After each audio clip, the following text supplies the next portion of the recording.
Yun guys, i-install natin tong K3 rack dito sa SA para makita nyo yung lapat niya sa motor.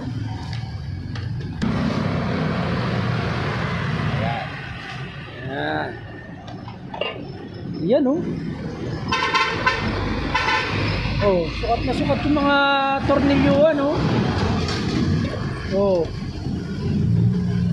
Isasalpak nyo na lang guys.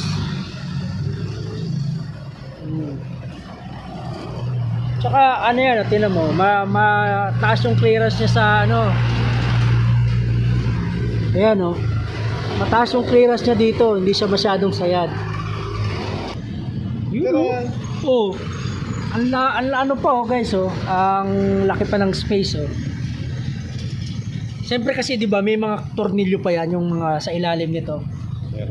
Ano nyo, mahihigitan o madali nyo ma-manage. So guys, may napansin kayo dito, ano, may butas tayo dyan. No? So, para saan ba tong butas na to? Itong butas na to, meron tayong pwedeng ilagay na hawakan. Ano? Handle grip. Yeah. Handle para grip. Madali kayo makapag center stand or ayun, handle grip. Parang yung dito yung handle grip, di ba? Yung grab bar. Ayun pa.